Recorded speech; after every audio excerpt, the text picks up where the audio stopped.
अब जब मोहनलाल क्या यादव, ये बात सही है या नहीं है? नहीं बात सही है, पर ये सेवादार है, मतलब अच्छा, सेवा करते हैं। सेवा करते हैं। और देखो, भाजपा सरकार का या कांग्रेस सरकार के या कोई सरकार से मेरे को कोई लेना देना नहीं है जी। पर भाजपा सरकार में मैंने ये देखा है कि जो जो उनके अनुयायी है जी। वो सब धार्मिक है, सनातन धर्म को मानने वाले हैं। और जब से भाजपा सरकार आई से हमारे को फायदा है। क्यों? कि हम चाहते थे कि सनातन धर्म को पकड़ने वाला कोई आदमी होना चाहिए, तो जो बीजेपी में गया वो सनातन धर्म को पकड़ के बैठा है, ये मैंने देखा है। तो मोहनलाल यादव जब मुख्यमंत्री नहीं थे, वो उज्जैन में मैं विक्रांत भैरव पे बैठता था, वहां वो आता था और मेरी सेवा करता था। तो सेवा करते करते, अब कहना नहीं चाहिए, यही नवरात्रि का प्रसंग था, तो मेरे मुंह से निकल गया। मैं बोला आज तो तेरा अनुष्ठान करता हूँ, मोहनलाल को बोला। तो बोले गुरुजी मेरा अनुष्ठान कैसे करोगे? मैं बोला आज ये जो नवरात्रि है वो तेरे नाम की करता हूँ, तू सुबह आ जाना, पूजा पाठ कर लेना, संकल्प छोड़ देना, मैं कर दूंगा। तो कहा ठीक है। तो सुबह हुआ, सुबह आ भी गया, परिवार के साथ आया, उसने संकल्प भी छोड़ा, पूजा पाठ किया, ये सब किया। तो वही धुनी पे बैठा था। एक दिन महीना 2 महीना हो गया होगा, तो उसी का ही फोन आया मोहनलाल का। बोले गुरुजी कहाँ हो? मैं बोला धुनी पे ही बैठा हूँ। तो बोले गुरुजी कुछ करना है, आगे जाना है। मैं बोला देख तेरा भाव सही होगा, तू सही होगा, तो भैरव और मैया तेरे को आगे ले जाएंगे। और वो धुनी चमत्कारी है। जहां मैं बैठता था विक्रांत भैरव पे उज्जैन में, वो धुनी बहुत चमत्कारी है। वहां आदमी कुछ भी मांगेगा ना उसको मिलता है। और वहां उसने मेरी बहुत सेवा की है, मोहनलाल यादव ने बहुत सेवा की है। अब तो मुख्यमंत्री बन गया है, तो मैया ने, भैरव बाबा ने सुन भी लिया, वो मुख्यमंत्री भी बन गया। और भाई आज मेरे को तो उसकी कोई जरूरत है नहीं, और कभी मिलता है तो प्रणाम कर लेता है। मेरे को जब जरूरत होती है तो वो जहाँ बुलाऊं वहां आ जाता है। भजनलाल शर्मा है, वो ब्राह्मण का ही शरीर है। हम एक बार दिल्ली में, हमारे गुजरात के नेता थे सब, पुरुषोत्तम रूपाला वगैरह, तो हम सब साथ में थे। तो दिल्ली में एक बार मिले थे और उन्होंने बोला गुरुजी मैं आपसे कुछ कहना चाहता हूँ। मैं बोला बताओ क्या कहना है? तो मेरे को भी आगे जाना है, कुछ करना है और देश की सेवा करनी है। तुम्हारी नीति सही होगी, तुम धर्म में रहोगे तो कुछ ना कुछ प्राप्त होगा। तो भगवान ने चाहा तो वो भी मुख्यमंत्री बन गए। हमारे पुरुषोत्तम रूपाला वो मिनिस्टर बन गए। एक कमलेश भाई पटेल करके है, उसको भी एमएलए में खड़ा रख के जिताया था, वो भी अभी मिनिस्टर बन गए। ऐसे तो बहुत है। शंकर सिंह वाघेला, जब पहली मैंने राजकारण में पढ़ा था, शंकर सिंह वाघेला राधनपुर सीट पे खड़े रहे, तब उनके लिए मैंने 16 दिन तक अनाज पानी छोड़ दिया था। मैं बोला जब तक तुम जीतोगे नहीं तब तक मैं अनाज नहीं लूंगा, जल नहीं लूंगा। फर्स्ट बार वो शंकर सिंह वाघेला राधनपुर सीट पे जीते थे, तो उन्होंने मान सम्मान सब आज भी दिया। आज भी जाता हूँ तो मान सम्मान उनके बच्चे वगैरह सब करते। पर राजकारण में बहुत गंदी चीज है। राजकारण जो है ना बहुत गंदी चीज है। राजकारण तो पॉलिटिक्स बहुत गंदी चीज है। वो लोग जब तक नहीं है ना तब तक तो तुम्हारे पैर दबाएंगे, तुम्हारी सेवा करेंगे। उनको कोई पद प्राप्त हो गया ना, बाद में दूर से ऐसे करते हैं, जय हो गुरुदेव। तो ये पद की जो महिमा है, गादी की महिमा है, वो खतरनाक है। तो मैं हमारे दर्शकों को बता दूं कि जो आपने सुना था कि मोहनलाल यादव एमपी के चीफ मिनिस्टर और भजनलाल शर्मा राजस्थान के चीफ मिनिस्टर, दोनों गुरुजी के सेवादार हैं। गुरुजी अपने व्यक्तिगत जीवन के बारे में कुछ बताइए। व्यक्तिगत जीवन में तो आपको लगता हूँ मैं कि बाबा हूँ, साधु हूँ। जी लगते तो हो। हाँ, पर मैं संसारी हूँ। संसारी साधु हूँ पर संसारी हूँ। उसका अर्थ आपको बहुत समझ में नहीं आएगा, क्योंकि मैं ब्राह्मण शरीर से हूँ। मेरे पूर्वज ऋषि मुनि थे, जैसे सप्त ऋषि हो गए, तो वो ऋषि मुनियों की खानदान हो, उनका ही वंश हूँ। और मैंने पुस्तकों में, वेदों में और संतों मंत्रों से बहुत सुना है कि आज तक जो ईश्वर को प्राप्त हुआ है और ईश्वर की प्राप्ति की है और जिसका जगत में नाम है, वो सब संसारी थे। जैसे मीराबाई हो गए, नरसिंह मेहता हो गए, वाल्मीकि ऋषि हो गए, जी तुलसीदास हो गए, जी अजमल जी हुए, जी सप्त ऋषि हुए, जी मतलब ऐसे बड़े बड़े संत हो गए जी जो आज उनके वेदों में पुराणों में नाम है।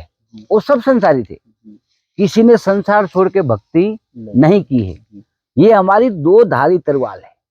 जो साधु हो गए ना, जी वो एक धारी तलवार है। मैं संसारी हूँ जी तो मेरी दो धारी तलवार है।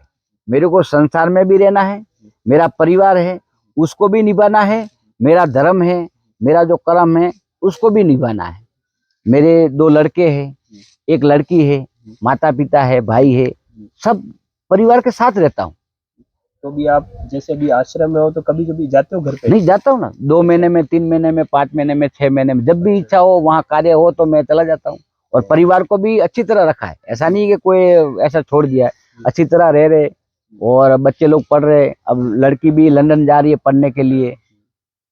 तो गुरुजी ये था कि मतलब व्यक्ति अध्यात्म के रास्ते परिवार के साथ रहकर भी आश्रम में रह सकता है। कर सकता है ना, क्यों नहीं कर सकता है, जी पर हमारा भाव जो है ना जी वो शुद्ध हो। शुद्ध होना चाहिए। आप ऐसे मत भटको जी कि मैं संसार को छोड़ दूं, बाबा बन जाऊं, बाबा बन जाऊं, ये नहीं है। आप संसार में रहते भी भक्ति कर सकते हो, और संसार में रह के जो भी कार्य करोगे ना आपको 100% रिजल्ट मिलेगा। संसार को छोड़ के आपको रिजल्ट नहीं मिलेगा। क्यों? कि संसार को छोड़ने के बाद, सब चीज त्याग करने के बाद आप सब तो प्राप्त कर रहे हो। कोई ऐसा साधु आपने देखा है कि जो मोबाइल नहीं रखता हो, व्यसन नहीं करता हो, कपड़े ना पहनता हो, खाना पीना नहीं खाता हो? ऐसा देखा कोई साधु? नहीं। तो क्यों संसार को त्याग करना? त्याग मतलब त्याग का अर्थ क्या हुआ? सबको त्याग करना। सारी चीजों को त्याग करके जंगल में जाके कोई उसको देखे नहीं, वहां जाके ईश्वर का भजन करना, वो त्याग होता है। अब तो सब मोह माया में पड़े हुए और बोलते हम त्यागी। त्याग वो नहीं है। आप संसार में रह के भक्ति भी कर सकते हो, संसार को छोड़ के भी साधु बन सकते हो। तो साधु के हिसाब से भक्ति करो। संसार में हूं तो संसार के हिसाब से भक्ति करो। आपका परिवार भी संभालो, परिवार भी दुखी न हो, और आश्रम भी संभालो कि आश्रम में भी कोई दुखी न हो। यही जीवन है। गुरुजी जैसे जो आज की पीढ़ी है वो सनातन धर्म और जो भारतीय संस्कृति है इससे दूर हो रही है, तो इसके क्या कारण है और उसके लिए अपन क्या सहयोग कर सकते हैं कि वो दूर ना हो? देखो, सबसे बड़ी चीज तो अब जो है, पहले तो ये मोबाइल खतरनाक चीज है और अच्छी भी है, ऐसा नहीं है कि गलत है। अच्छा भी है, गलत भी है। बाद में व्यसन, नशा, कोई गांजा पीता है, कोई शराब पीता है, कोई कुछ ना कुछ, वो सफेद सफेद वाला आता है ना, क्या बोलते हैं उसको, हाँ, वो सब अलग अलग प्रकार के नशे लेते हैं। पर ये जो बच्चे दूर जा रहे हैं ना, उसमें बच्चों की गलती नहीं, उनके माता पिता की गलती है। हाँ, उनके परिवार की गलती है।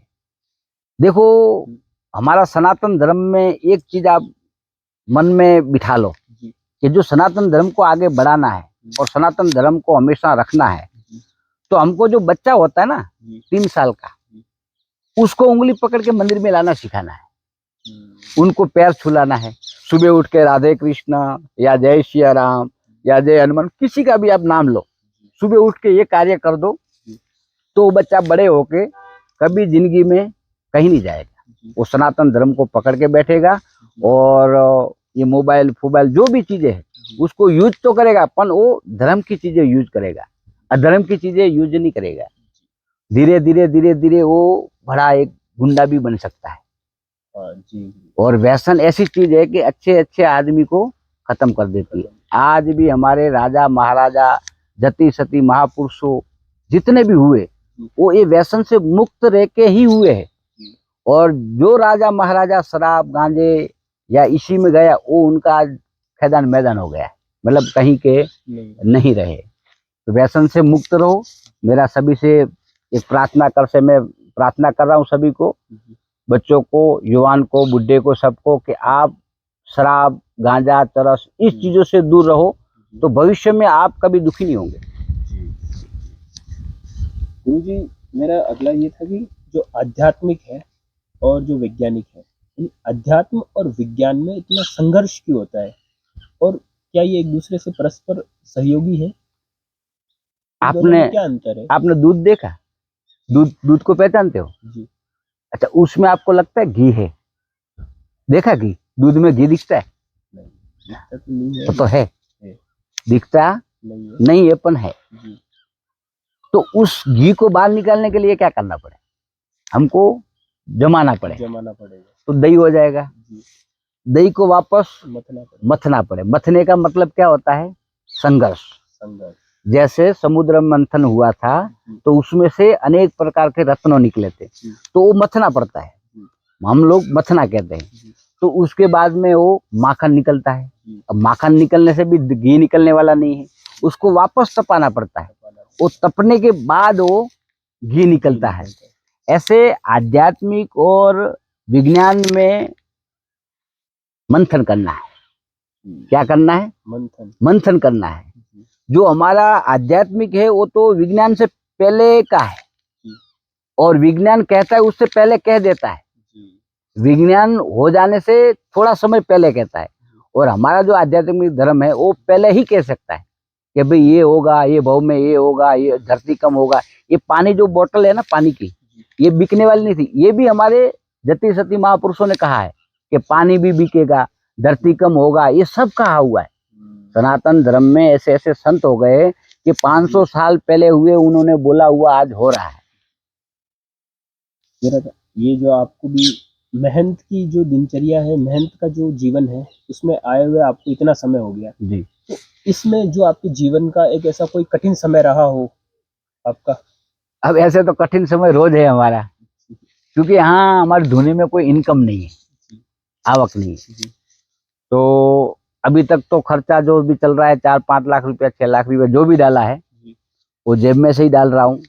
कुछ मंडल का भी 80-90 हजार रुपया पड़ा था तो उन्होंने दे दिया है। कुछ हमारे गांव में 10-12 हजार रुपया भी 2 दिन पहले जमा करके लाए हैं। पर यहाँ तो रोज खर्चा है, रोज खर्चा है। आपके वहाँ एक मेहमान आएगा तो आप पकड़ लोगे, यहाँ तो 20-20, 25-25 यात्रु आते हैं तो उनको भी संभालना पड़ता है, पूजा पाठ वगैरह। देखो कहीं भी कुछ भी करोगे ना, संघर्ष तो सब में है, पर हम छोड़ देते उसके ऊपर, नाथ जी के ऊपर, कि नाथ जी मैं तो तेरी चरण में हूँ, यहाँ जंगल में हूँ, रात को अकेला सोता हूँ, पूरा दिन अकेला रहता हूँ, यहाँ शेर भालू वगैरह जीव जंतु बहुत कुछ है, पर आज तक ऐसा कुछ नजारा नहीं आया है कि जो हमको परेशानी कर सके। जैसे आपने गुरुजी अपने जो आपके गुरुजी थे उन्होंने सबसे बड़ी सीख क्या सीखी आपने? मेरे गुरुजी ने सबसे बड़ी चीज तो एक ही कड़ी, बेटा ये जो कलयुग है, इस कलयुग में अभ्यास मैन है, पढ़ाना, बच्चों को पढ़ाना। हमारे गुरुजी के पास कम से कम 200 से ज्यादा आश्रम होंगे और 20-25 स्कूलें होंगी, हॉस्पिटलें हैं। तो उनका एक ही लक्ष्य रहा है कि आगे कुछ करे, वृद्धों को रखना, हॉस्पिटलें बनाना, बच्चों को पढ़ाना। तो वो एक अलग प्रकार से चल रहे हैं और मैं कुछ अलग प्रकार से चल रहा हूँ। वो लक्ष्मी के अंदर घूमते रहते हैं, मैं लक्ष्मी से बाहर घूमता रहता हूँ। मेरे को लक्ष्मी से मतलब नहीं है, तो क्योंकि उनको लक्ष्मी की जरूरत है, क्योंकि इतना बड़ा भंडोल लेके बैठे, उसको चलाने के लिए लक्ष्मी की जरूरत रहती है। और मैं जो आती है मेरे पास उसको आश्रमों में डालता रहता हूँ। मेरा परिवार भी बोलता है मेरे को बहुत बार कि आप क्या करोगे, मैं बोला जो ईश्वर करेगा वो करूंगा। जी गुरुजी, एक मेरा ये था कि जैसे लोग कहते हैं कि ये साधु सन्यासी है, इन्होंने अध्यात्म को एक कुछ उस स्तर तक पहुंच चुके हैं कि ये काफी शांत रहते हैं, लेकिन कुछ कुछ हम देखते हैं कि वो गुस्सा भी करते हैं। इनमें क्या अंतर है कि साधु होकर गुस्सा करना, क्या ये उचित है? देखो समय समय की बात है जी। ऐसा कुछ आए तो साधु को गुस्सा भी करना चाहिए, पर ज्यादातर 95% साधु को शांत रहना चाहिए। साधु एक दर्पण है, आईना है। जैसे दर्पण होता है ना आईना, वो आईना है। जो आप मेरे में जैसे देखोगे ऐसे आप करोगे। बोले साधु उठ के ऐसा कर रहा है तो मैं क्यों नहीं करूं? तो हमको मान मर्यादा में रहना पड़ता है। कोई बहन बेटी आई तो मान मर्यादा में रहना पड़ता है, खाने में पीने में सब चीजों में मान मर्यादा में रहना पड़ता है। तो उससे क्या है कि बाहर का जो भोजन वगैरह हमारे में नहीं आता है ना, तो हमारी जो मन स्थिर रहता है, शांत रहता है। कैसे है ना कि जैसा खाना खाओ, जैसा कण ऐसा ओटकार। तो ज्यादातर बाहर का नहीं खाना चाहिए और जितना बने इतना खुद बनाओ, स्वयं बनाओ और स्वयं प्राप्त करो। उसमें आनंद भी आता है और शुद्धता भी रहती है। और मैं कहीं बाहर जाता हूँ तो चाय वगैरह भी आज से बनाता हूँ। साधु को गुस्सा करना सत्य नहीं है, पर कभी कभी करना भी पड़ता है, क्योंकि पब्लिक लोग ऐसे हैं तो साधु को कहीं ना कहीं गुस्सा आ जाता है। गुरुजी, मेरा ये था कि ऐसे कोई ग्रंथ जो आप पढ़ते हो और उसी ग्रंथ के लिए हमारे दर्शकों को आप बताना चाहेंगे कि कम से कम इस ग्रंथ को वो एक बार जरूर पढ़े, देखो, या कोई किताब। मैंने ग्रंथ 4 वेद थे मेरे पास, जी। जो मैंने गुरु जी को अर्पण किए थे। और वहीं अर्पण करने के बाद मेरे को गुरु मंत्र दिया था। तो सबसे सनातन धर्म में बड़ी चीज है वेद, 4 वेद। उसके बाद में रामायण है, गीता भागवत है, कृष्ण पुराण, मतलब पुराण बहुत है। पर उसमें से सबसे बड़ी चीज है ना, आपको सरलता से जीना है तो रामायण है। रामायण बढ़िया चीज है। और आपको मतलब जिंदगी में कुछ बनना है और कुछ संशोधन करते करते जीना है तो गीता भागवत है, श्रीमद् गीता भागवत। उसमें क्या है, कृष्ण भगवान ने जो जो अर्जुन को कहा हुआ है वो सब एक मनुष्य के ऊपर ही कहा हुआ है। मतलब वहां भगवान ने कुछ किया है नहीं किया हो तो मेरे को भी मालूम नहीं है, पर उस चीज को देखो तो हमारे जीवन में ही चलती है। जैसे अर्जुन ने अमुक अमुक प्रश्न भगवान के पूछे तो वही प्रश्न कृष्ण ने अर्जुन को कहा, तो उसी से हमारा जीवन चरित्र शुद्ध हो जाता है। गुरुजी, जो आज के युवा हैं वो ज्यादातर चिंता और तनाव में रहते हैं, तो वो चिंता और तनाव से कैसे बाहर निकले, कैसे इससे डील करें? देखो, ज्यादातर तो 2 ही चिंता मैंने ज्यादातर देखी है। शादी करा हुआ आदमी भी चिंता में रहता है और जिसकी शादी नहीं हुई वो भी चिंता में रहता है। तो पहले प्रथम तो अपना जो इनकम है उसको देखो कि मैं 10,000 रुपया कमा रहा हूँ, तो सामने आप 6,000 या 5,000 का खर्चा करो महीने का। पर अब क्या हुआ है कि 10,000 रुपया आ रहा है, 20,000 का खर्चा कर रहा है। तो ज्यादातर 95% लोग रहते हैं वो लक्ष्मी से, पैसों से ही टेंशन में रहते हैं, पैसे नहीं रहते। अब जो आ रहा है उससे ज्यादा तुम खर्चा कर रहे हो तो पैसे कहाँ से रहेंगे। बाद में जाएंगे बाबा जी के पास या तो ब्राह्मणों के पास, बोले मेरे को इनकम नहीं रही, तो कहाँ से रहेगी। तो 10,000 कमा रहा है, 20,000 रुपया जा रहा है, अब उसमें तेरे को फूंक मारेगा बाबा जी, करोड़पति तू बन जाएगा। अब मैं तुमको करोड़पति बना सकता हूँ, मैं पहले खुद बन जाऊं। हाँ, तो कर्म अधीन है, आप जैसे भी कर्म करोगे ऐसे फल आपको मिलेगा। साधु हो या मनुष्य हो या राजा हो या रंक हो, उसको कर्म के अधीन ही फल मिलते हैं। तो तनाव जो मेन है वो पहले हमारी जो खर्ची है, और ज्यादातर पैसे से ही सब परेशानी है, पैसे के बिना की कोई परेशानी है नहीं जी। आजकल के जो रिश्ते देखे गए तो उनमें क्या, जो ज्यादा चलते नहीं है, टूटने की समस्या ज्यादा हो रही है, रिश्ते ज्यादा टूट रहे हैं, उसका मेन क्या कारण है? देखो, पहले तो अपनी करनी पे जाता है, और जो धर्म पत्नी रहती है उसको पहले आप धर्म पत्नी स्वीकारो। वो आपकी घरवाली नहीं है, आपका घर चलाती है, आपका परिवार चलाती है, आपके हर एक कार्य करती है।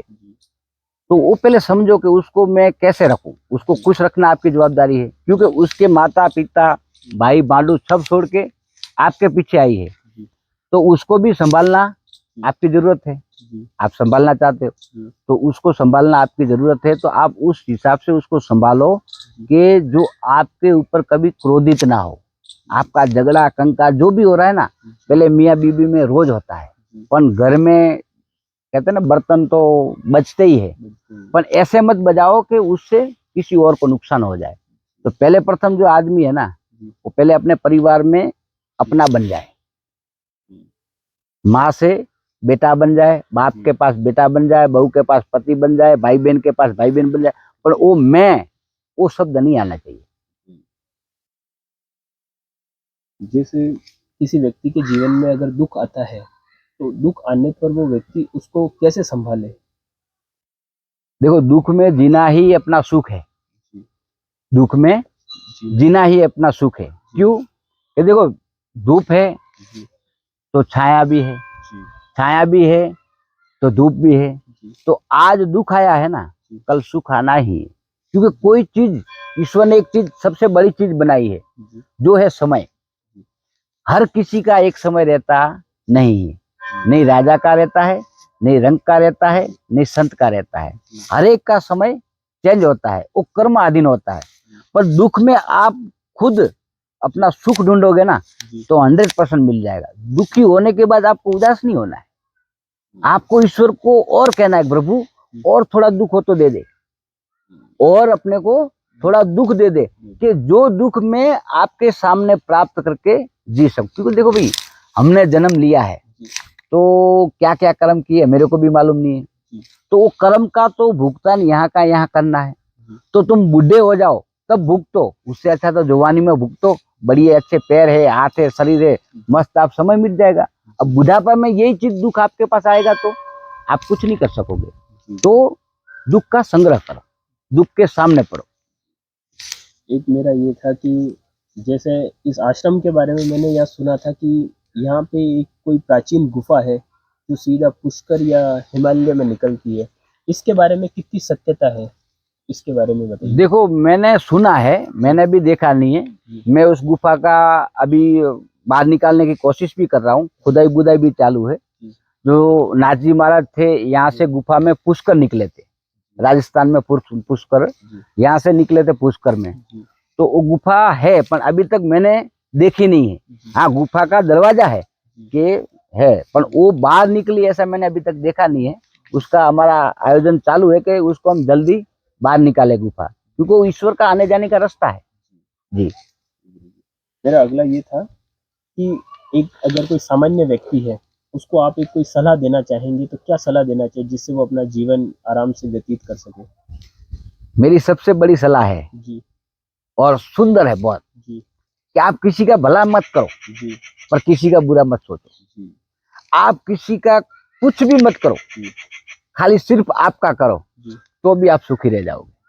पर आप नहीं किसी को करने देते हो और नहीं करते हो, ऐसा मत करो। जो कर रहा है उसको करने दो। आपको लगे कि ये गलत कर रहा है तो उसको टोको, जब तक वो गलत न करे तब तक उसको बीच में रोको मत। आज तक मैंने देखे, आश्रम में मैंने काम चालू किया तो देखो मेरे दुश्मन भी यहाँ हो गए। मतलब मैं किसी को नहीं मानता, वो मानते हैं मेरे को दुश्मन, क्योंकि यहाँ मैं नशे को आश्रम में नहीं डालना चाहता हूँ। ये गांजा है, शराब है, ये चीजों से दूर रखना चाहता हूँ लोगों को। तो मैं यहाँ गांजा पीने वाले को बोलता हूँ कि गांजा मत पियो, तो उनको बुरा लगता है कि बोले हम तो पहले से पी रहे हैं। अरे पहले से पी रहे, तेरे जैसे कितने भी मर गए यहाँ आके, तो क्यों मरना चाहता है तू? नशा ऐसा करने का जिंदगी में नशा उतना नहीं चाहिए। नशा ऐसा मत करो कि जो पीने के बाद उतर जाए। ऐसा क्यों नशा करते हो? मैं नशा किया हूं ना, मैं ईश्वर का नशा करता हूँ, भक्ति का नशा करता हूँ, आजीवन रहता है, कभी भी दुखी नहीं होता हूं मैं।